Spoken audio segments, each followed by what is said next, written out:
Let me find it. Let me watch it real quick.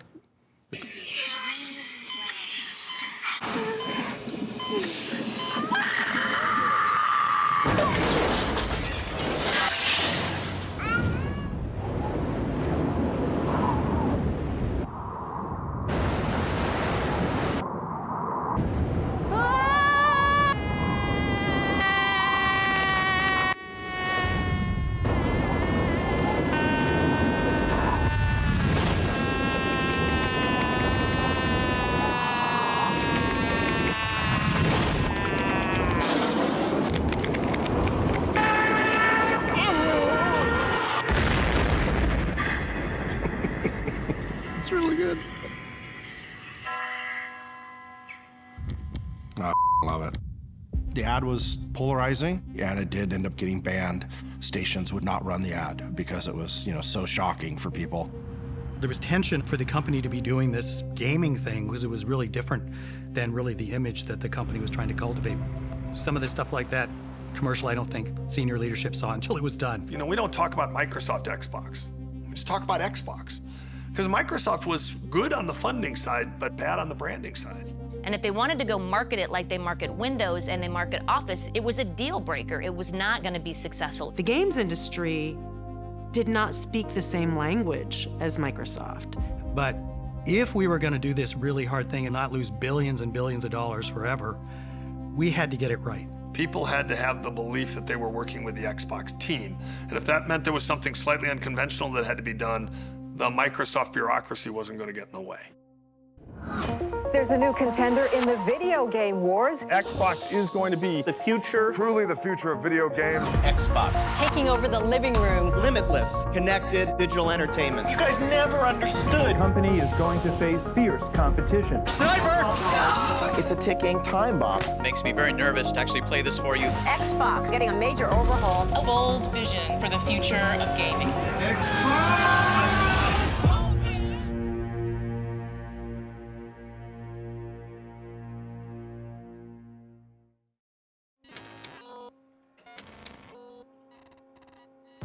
The Xbox is a breakthrough game console that ships in fall 2001. Most console companies start working on the next console as soon as they finish the current console. So 5 years, 6 years, 7 years. So for Microsoft to go from announcing in 2000 to being on store shelves in the fall of 2001 is kind of insane. Antes de que Xbox llegara a todas las tiendas, el equipo tenía que superar una serie de metas públicas. El lanzamiento del hardware que se llevó a cabo en el Consumer Electronics Show en Las Vegas. Un primer vistazo a los juegos de Xbox en el evento GameStop de Microsoft en Seattle. Y por último, un evento que reúne a toda la industria mundial de los videojuegos para enterarse de las últimas novedades y juzgarlas sin piedad. E3 is the biggest moment of the year for games. For new entrants, it was really important to show up and make a good impression. That E3 was critical for the Xbox, but a lot of what you're showing is beta software and beta hardware. Hardware that's not proven yet, or probably not even finished. A lot of things at E3 can go wrong. Para aumentar aún más la presión, Rick Thompson, director ejecutivo de desarrollo de Xbox, dejó Microsoft, por lo que la misión de desarrollar en tiempo récord una consola que revolucionaría la industria necesitaba un nuevo líder. The idea of finding somebody else externally didn't make sense. We had a schedule that is crazy to begin with. The project just didn't have the time for that. Nor did we think that somebody externally could sort of fit into Microsoft and make this happen. And so I concluded that it was something I needed to do. A new challenger enters. Sort of a fateful decision because it led to the worst 18 months of my professional career. It's a hard project. I mean, what we were doing is something that is intensely difficult. Robbie was the grown-up. What's Robbie's role? We were a young group of kind of ragtag kids. Let's go ahead and take the cars, give them 3... What the hell's that? I got a demo to do up here. I don't think Robbie should be seeing this. What we needed more than anything else was we needed an adult in the room. I was part of Office when it was smaller, and then as it grew big. Robbie also has a sense of propriety, and I don't think we had a sense of propriety at all. The opportunity here way outpaces that opportunity. I think is very exciting. He was the one inside of Microsoft that Bill Gates trusted with all the complexity and the cost and the risk involved in doing something like this. Robbie is a good guy. People can trust him. He doesn't break his word. However, everyone who comes into games can't be prepared for what it's like, because it's an entertainment business. The software doesn't just have to work and have the right features, it has to entertain also. This is hard. I had no clue what I was doing. I didn't play games. The business model I barely understood. We are launching an entirely new business competing against 2 established competitors in one of the largest entertainment industries in the world. I was learning something new every single day. And that meant, obviously, I failed most days too. And I think the next 6 to 8 weeks are going to be super exciting. A little challenging. I didn't think about how to plan for going from 20 people to 2,000 people.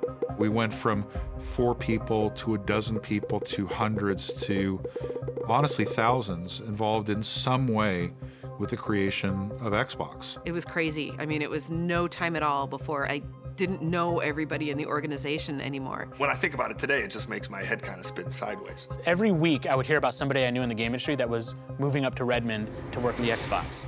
We just said, this all has to get done. We need bodies. So we hired people in bulk. We brought in teams of people. I remember thinking, this is a lot of people changing their lives for this effort. It's either got to be something that everybody believes in, and they're willing to uproot their families and get behind this initiative, or it's going to be one of the biggest cluster of all time.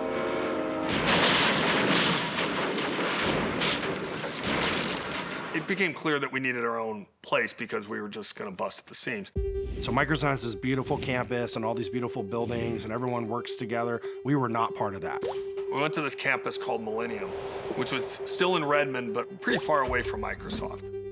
Part of that was we needed space, but part of it is like, we need a few miles away from main campus to get some breathing room to do something different. We were deliberately a renegade team. They were rebels inside of the Microsoft empire.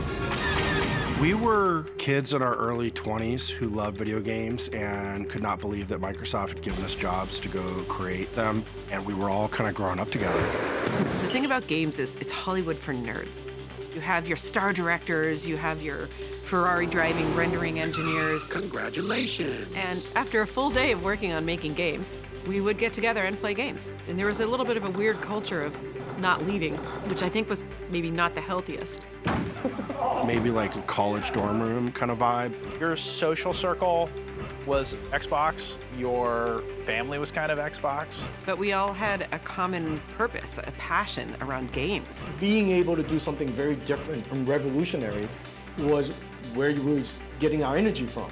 Because we were still young, we had moments where we were like, wait a minute, like, am I the best person to be doing this? It was definitely a whole bunch of kids making decisions above their pay grade. You had a bunch of passionate people who weren't necessarily 100% the most qualified people to be doing the jobs, running as fast as they can to make this thing happen. We were young and we were naive. You know, I always call it the best funded startup ever. Me, in my 20s, you know, I had millions of dollars of budget, and there wasn't really any oversight. It was a little bit of the Wild West. You know, I had to negotiate all the components that went in, hard drives, power supplies, the circuit board. Here I am, this kid, negotiating these deals that are hundreds of millions of dollars. There were definitely some terrible decisions being made. But on the other hand, that level of freedom, you know, made Xbox happen. What resulted was sort of a weird combination of craziness and genius. My recollection of that time was being so fascinated by watching this big company around us try to wrap its brain around what it meant to be an entertainment brand. We didn't have a lot of interdependencies with the rest of the company. It was Robbie, right, that had to go over to main campus and deal with Microsoft people. One day, some executives came to visit the studio, and one of those people who came was Bill Gates. I showed him my cinematic tools and how I wrote scripts and how I laid down cameras in the engine. Bill spent time with Marty O'Donnell, our audio director. Chief, whatever you're gonna do, make it quick. Raining aliens! Oh, Jesus, why you do this to me? The hopes of all the Covenant rest on your shoulders, Chieftain. He spent time actually watching Marty play some of the themes from Halo. Dia Tat. Dia Pa.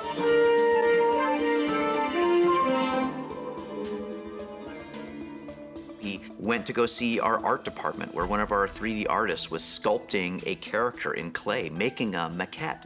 And at the end of the Bill visit, we got in the conference room, the leads of the studio, and there was a pause. And you can see the magnificent machine that is his brain calculating down the Microsoft org chart from him at the top all the way down to the crazy artists in this studio in a gravel pit, literally. And Bill leaned forward and he said, "So there are artists who work here?" It really was a cultural change for the company. Xbox ya había logrado que las personas en Microsoft pensaran diferente, pero lo que realmente importaba era cambiar la percepción del público. Tras bambalinas, los ingenieros de software trabajaban arduamente para crear el verdadero potencial de Xbox. Ahora, el equipo de hardware podría ganarse a quienes dudaban de ellos en la Consumer Electronics Show en Las Vegas. CES was a trade show where companies from around the world would come to unveil the latest in technologies. A lot of buying decisions and retailers got made at that show for the holiday season, and so we had a lot of proving to do. The press was skeptical, gamers were skeptical. You don't know how to do this stuff. You've never done this before. Good luck. The gaming industry is not a believer. While Microsoft works on the insides of the new Xbox, it focuses an equal amount of attention on the outside. I was the creative director of Xbox. Horace Luke is the man. Horace Luke is the man. What Horace had to do was take the thing that we had produced in hardware and then figure out some wrapping around it. First time we ever showed him, like, hey, you're gonna need to put this board that we're about to manufacture for, you know, millions of consoles into something that looks good. He's like, what the f? My office was where everybody brought their ideas, from the technology team to the design team to the management team. At the time that we were building the original Xbox, there were no other consoles with a hard drive or an Ethernet port. So how do we put something around this that vents heat, that survives a drop test, and looks cool? You have to fit all of this, of course, into a box that's not gonna be giant sitting in your living room. It was a constant battle between the different groups. I went through thousands of different sketches, trying to jam it and shrink it in every way possible into a box. I remember him saying, like, well, maybe we just gotta slim it down, like, you know, we'll just dress it in black. Everything was very aggressive looking. The console itself was large. It was bulging on the top. It looked like the engine cowling on a Dodge Hemi. It was the physical embodiment of power, like no other console has ever been designed like this. It was quite a miracle to fit everything in that box. Looking back today, you say the thing is huge, but in comparison to the PC of the 90s, it was tiny. It is a small miracle that we actually were able to pull this off. And it looked awesome. The 2001 Consumer Electronics Show is packed with every new gadget and gizmo about to hit stores. CES 2001 in Las Vegas, in the Convention Center Hall. Bill Gates was there. CES will actually give us a better idea of just where Microsoft is going to fit into the gaming market. For the very first time, Microsoft was going to get to show off its final Xbox hardware design. Good morning. Welcome to CES. Everybody felt like we were on the verge of doing something special, historic. For the first time, let me now unveil Xbox. But when you show up as the third entrant into the space with well-established competitors, you have to break out, you have to be bold. How do you unveil a product in a way that might surprise the world and get the world to see Microsoft doing something differently? If you smell what The Rock is cooking. The Rock says we decided to bring The Rock to CES. There was honestly some disbelief, like, you know, Bill Gates, The Rock, like, what's going on here? Thank you, Bill. It was really like muscle-bound Hollywood meets, you know, gamer geek of the tech world. Just might appear that The Rock and Bill Gates don't have a heck of a lot in common. Well, The Rock's here to say that can't be farther from the truth. The Xbox is everything The Rock is. Cutting edge, powerful, exhilarating. And they were funny together. Like, it actually worked. And they looked like they were best friends. I mean, The Rock doesn't impress easily, Bill, you know that, but I'm pretty damn impressed with what we're seeing here today. And considering that this Xbox at this moment is only running on 1/5 of the system's power, it's very impressive. Bill, do you have any idea what The Rock would be like if he were only running on 1/5 of his power? Well, I would think that... It doesn't matter what you think, Bill. I'm sorry, Bill. It's just a force of habit. Rock apologizes. It went well. We showed nothing, technically, but it started to build the excitement. We gave it 5 out of 5 stars. We really like the Xbox a lot. You throw in an 8 GB hard drive, a 10100 Ethernet adapter, and you basically have the most powerful system on the block. The Xbox is really slick. Había mucha emoción respecto a la consola y Microsoft tenía la enorme presión de presentar un catálogo de juegos exitosos antes del lanzamiento de Xbox. By the time they had announced that they wanted to do Xbox to the time when we needed to launch was an incredibly short period of time. We didn't really have the luxury of saying, start building a game from ground up. That was almost impossible. What we were looking for were games that were partially in development, ports already in development. We went out and started to look for developers all over the world. A barnstorming tour across North America, Europe, and ultimately Japan to create some sort of excitement around the console and convince game developers in particular that we could be successful. All right, boys, let's roll. One day we presented a new idea from a small game publisher that had come to us and said, hey, we want to dust off one of the 2D games that we had done for PC. We're going to really invest in it. We think it's going to be really exciting. And these newly important executives in Xbox who would review all the pitches from publishers and developers, they said, I don't think that game they're going to be able to make the transition from 2D to 3D. They felt that it was complicated. They didn't really understand the user interface. They thought that it was based on a game that hadn't been all that successful. To my surprise, it was rejected. And that game was called Grand Theft Auto 3. It ended up selling 14.5 million units. It was the top-selling game of 2001 and would have been the top-selling game of 2002 if it wasn't beaten by its own sequel. Ese movimiento resonó en toda la industria a pesar de que Grand Theft Auto 3 se fue a PlayStation. Microsoft seguía bien posicionado para atraer a otros desarrolladores a su plataforma. We needed a vibrant and strong third-party lineup of games that customers would love, and we wanted the industry to look at us as something that was going to be worthy of development. We wanted to have the very best games.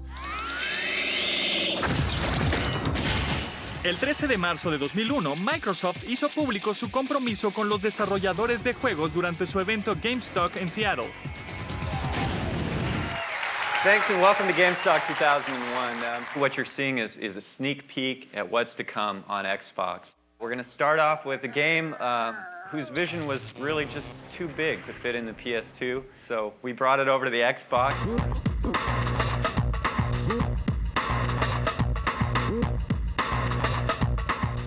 Our characters certainly aren't the muscle-bound superheroes, that we want to be. They're more like the poor, sad schmucks that most of us really are. Getting Oddworld, that was important. It was an established PlayStation franchise, beloved by the console game community. That's the last damn Gabbit there is! We had a chance to work with an amazing creator in Lorne Lanning. He did all the voice acting for his own game. So Munch had these things we called fuzzles, and they were like, me, me, me, me, me, me. And Munch was like, you got to come over and do this for me. So and then Abe's like, come on, guys, let's go. And they were really vulnerable characters living in extremely dangerous worlds that you're trying to keep them alive, but when they get whacked, it's hilarious. Next, we're really happy to announce our new relationship with one of the premier racing developer teams in the world, Bizarre Creations. Project Gotham is a new product for Xbox. Now check out the reflections on this car. The whole environment is completely mapped to the entire surface of this vehicle. Project Gotham Racing was based on your style of driving as much as how fast you cross the finish line. For us, it was an opportunity to make this amazing, really accessible, fun, arcade racing game. It's a really important part of our launch, and that was just the beginning. Hardcore, freestyle, snowboarding. This is only one mountain of 7 international mountains we'll be bringing to you in AMP. That double-ended axe is pretty wicked looking, and we can tell this is a hand-to-hand fighting game. Playing a football game, you want to kick your buddy's butt so hard he's going to wear it for a helmet. And that's it for our show today. I hope you got to see everything that you wanted. Did you see everything? Oh, I feel like I am forgetting something. What was it? Oh, Halo. Hey, how could I forget Halo? Hey, everybody. So I'm Jason. I'm one of the co-founders of Bungie and the lead on Halo. Bungie was a Mac-first developer. That's where they started. That's where they'd had their success with Marathon and Myth 2. Sin embargo, Bungie también estaba lidiando con las consecuencias de una catástrofe. Myth 2, uno de los juegos más esperados, tenía un error de instalación capaz de borrar todo el disco duro del usuario. Para poder arreglar ese error, sacar a flote la empresa y continuar trabajando en nuevos juegos, necesitaban una buena inyección de capital. Apparently they had this thing called Halo. I hadn't seen it yet. Some of my guys had. They had multiple games into development, but all I wanted was this new thing that they were working on. So we did a deal and bought out the company, and they started to work on Halo. That's really when true development began on what the game would be. When we were purchased, Halo was not a game. There was no real story. There was no real sense of what the gameplay tempo would be like. We knew it was powerful to control a space marine who moved fast and could jump into a sophisticated vehicle and, haul ass around this alien world. And that was it. What do you think, Jason? See it? People knew about Halo. They knew that we'd been acquired by Microsoft. They knew about Xbox. They knew we were still working on the game. That period of getting Halo from a series of prototypes to on a disc playable by an Xbox was just a mad rush to get this game done. But there was this excitement that we had something special. It makes me very nervous to actually play this for you. Welcome to Halo on the Xbox.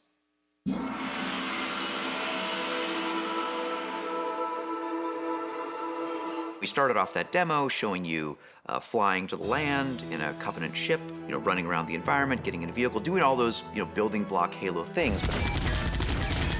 We had our test environment, what we called a B30, the island map in the middle of the water with Halo in the background. It was just fun to play. Woo! GameStock was that real first coming out party for us, and it was just that moment where I think the whole organization began to wake up to, oh, there's something really special here. Thank you, that's it. Good night. Xbox apostó y se arriesgó con Halo. En aquel momento, los juegos de disparo en primera persona eran considerados para PC. La única forma correcta de jugar era con un teclado y un mouse. At the time, people thought, well, how are you going to translate, mouse and keyboard game into a console game? Dual stick first-person shooters had almost never been done on a console. I remember right before the demo, Ed was very clear. He's like, hey, when you're playing, make sure that people see the controller. What we need to demonstrate is you can play a shooter with thumbsticks, maneuvering around the environment. You can go back and you can look. Adamant blog posts that shooter games, like Doom, would never work with a game controller. Can people actually play a first-person shooter on a controller like this? Is the audience going to accept it? Mientras los jugadores se resistían a jugar un título de disparos en primera persona en consola, los críticos se enfocaron en un asunto no tan pequeño. I don't like the controller. Unfortunately, it's big. I think it's too big. The Duke, they call it. The Duke wasn't a small controller. It didn't feel cheap.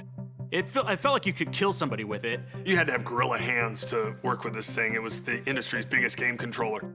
The Duke controller was like a newborn baby. I mean, the thing is like 9 pounds, 3 ounces. You had to kind of hug it. As an adult with big hands, you can hold it farther back and it's really comfortable and cool. It was done bass-ackward, as most things were on the original Xbox. To get to that design, we kind of used the human factors ergonomic approach. For those of us with smaller hands, we all thought, oh my God, did all these guys just sit in a room and go, oh yeah, this is gonna be great. It was like, oh, yeah, this is totally not gonna work for us. And it was like, okay, this is a problem. Perhaps we didn't take into account a full range of hand sizes. There's no way we could ship Duke in Japan. People couldn't use it there. There was almost a plea, you know, Carlson, you've got to find a way to make this smaller, please. We knew it wasn't the right thing, but we didn't have enough time. E3 is coming up, and so we had to go with what we had. El 17 de mayo de 2001, en Los Ángeles se llevó a cabo el E3, el evento de videojuegos más importante del mundo. The E3 is clearly the Super Bowl, the Olympics, the World Cup all rolled into one for the video game industry. Para el equipo de Xbox era la prueba pública más importante para su nueva consola antes de la fecha de lanzamiento en noviembre. We're trying to make an impression at E3, and we don't know what hardware we're going to be able to show. And are we going to try to show a lot or a little? Should we show games at all? We were heads down, focused on having all of our games prepped for E3, and it nearly killed us. It's Broadway, it's opening night.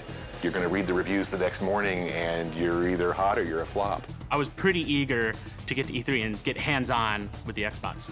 But your first time making hardware is painful. And what you demo and what ends up on the store shelves are often very different things. And so I was really skeptical that this Xbox is going to be ready. It's a pleasure for me to be the first to welcome you to Los Angeles for what I'm sure is going to be quite an exciting week. So it's 8 a.m. in the morning. The hardware team is like literally using duct tape to get the box done. Sony had their event the night before and a party afterwards. This was going to be our coming out party, and we now have a hungover media group at 8 o'clock in the morning coming to see Xbox. That is not where you want to be. We've made Xbox a reality. And you can see here, if I slide this down, Xbox itself.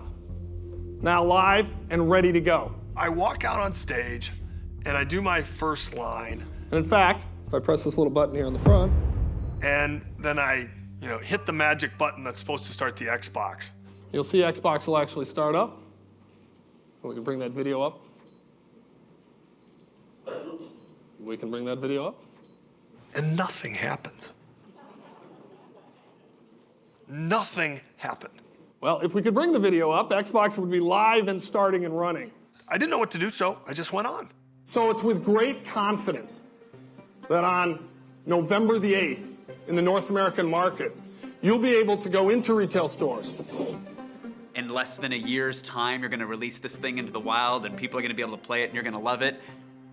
And it doesn't turn on. It was a devastating moment. As the hardware planner, my heart just sank. And you'll be able to get a box just like this with Xbox in it.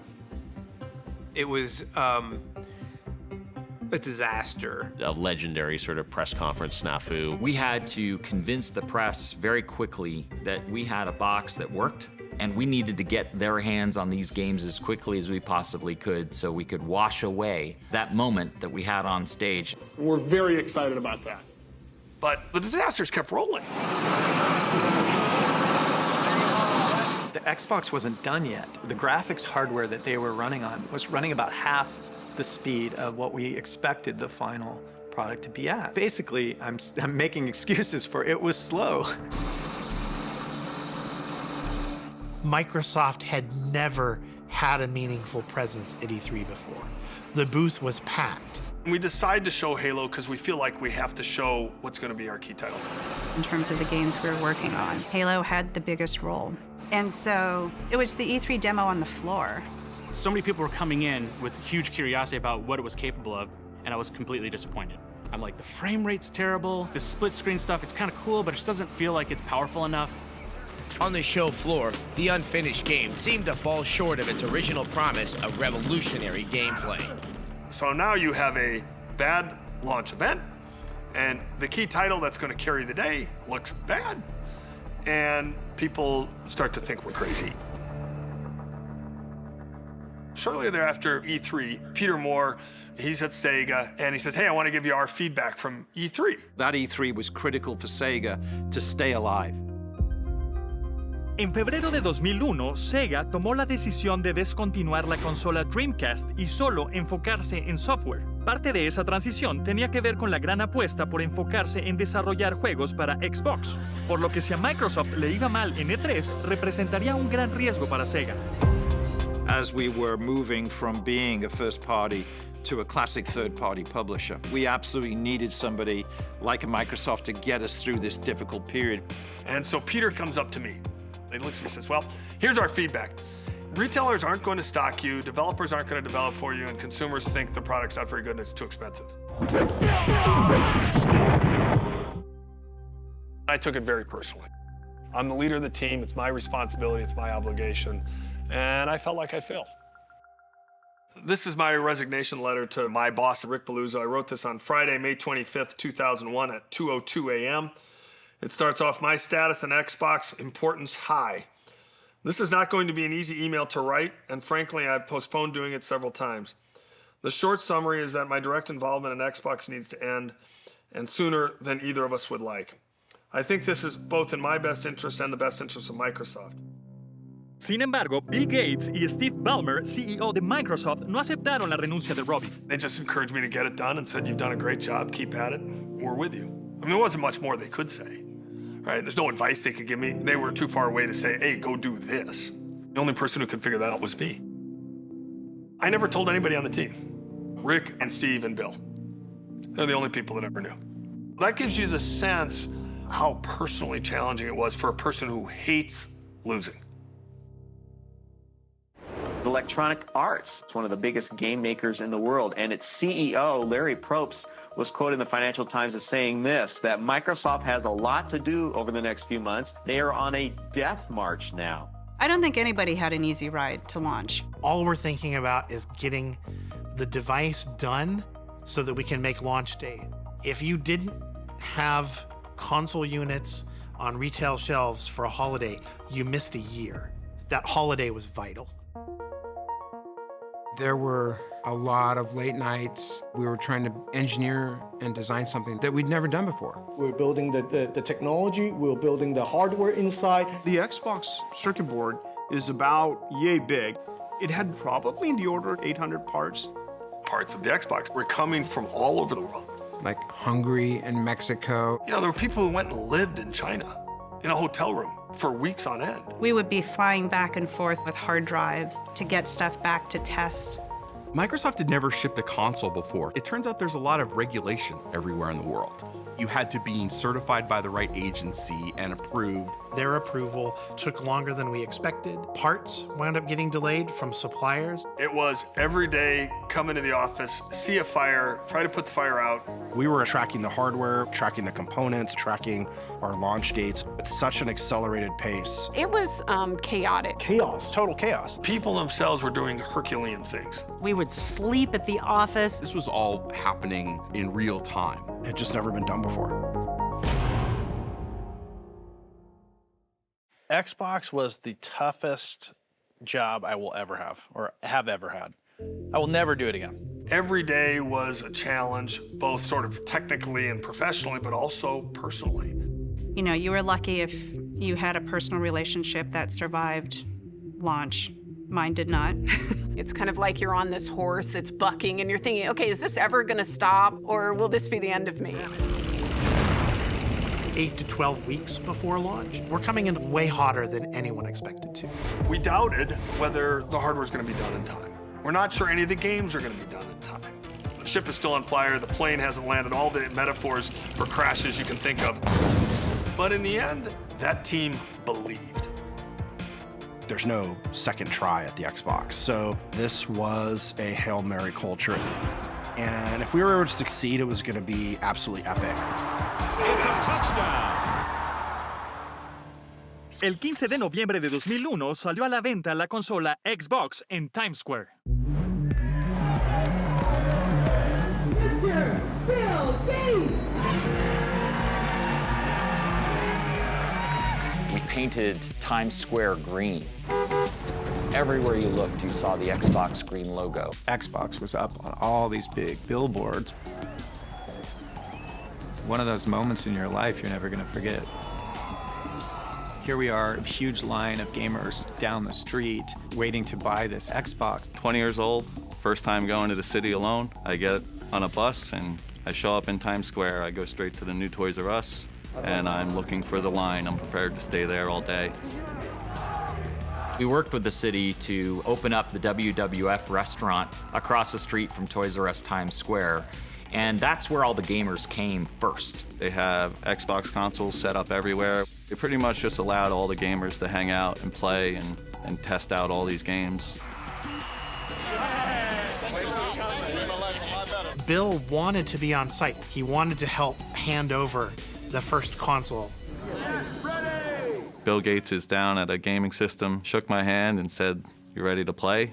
And then we were playing Fusion Frenzy, and Bill Gates made a comment that he had actually taken 2 weeks off of work just to practice this game. He wanted to beat the gamers. Does anyone know what the shoot button is? A, I think. A? Let's check. He couldn't beat me. I absolutely took pleasure in beating Bill Gates, yes. Thank you for this.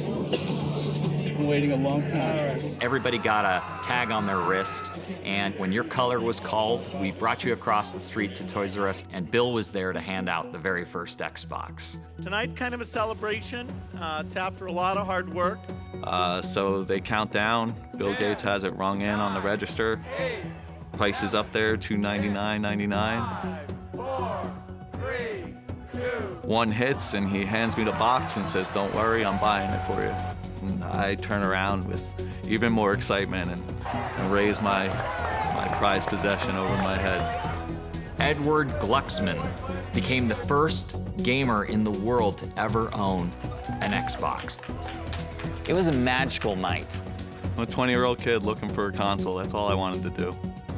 First time going to the city alone, I managed to get sent home in a limo. It's a celebrity. Every night. That's right.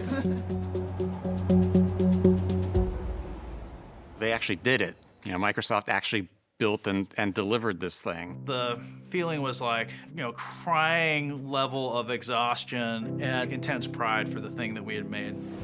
There's never been a prouder moment in somebody's early career. I still have goosebumps today thinking about it. I tell people that faith is a force multiplier. That team believed. And because that team believed, Xbox got done. If that team doesn't believe and they're just there doing their jobs, we never finish. That small group of big personalities managed not only to convince Bill Gates and the board that we wanted to get into this nascent industry, but they also managed to get an entire organization of game people created and pointed in the right direction. Get in the subway, the whole station is covered in Xbox logos. I had to sit down and started to cry, and even Kevin got emotional. It was an impossible task that we should not have been able to do. I was tremendously proud of it. But at the same time, that was the end of that special moment in time that we were all able to be part of. It was the end of an era. Con la consola Xbox fuera de sus manos y en los hogares de los jugadores de todo el mundo, Kevin Backus y Seamus Blackley abandonaron Microsoft buscando nuevas aventuras en la industria de los videojuegos. Microsoft Xbox went on sale at midnight, but when it comes to video games, it's not the system that counts, it's the games. Nobody actually really cares about the hardware. All they care about is the content. To be successful, you have to give the gamers that platform-defining title. That you had to go out and buy an Xbox if you wanted to play. Halo was like this gem, like this was going to be the diamond we offered up at Xbox launch. But remember, Halo showed up at E3, 6 months before the game was supposed to launch with pretty serious frame rate issues. Why is it running like internet video from the early 90s? We got hammered for how it showed up on the floor. This is our lead title. Are we going to actually launch something that is this terrible game? I think there was a bunch of panic. People didn't see what they expected. That was the part where people actually got super worried. There was an incredible amount of pressure on Halo. If Halo wasn't a hit, then the future of Xbox really was in doubt.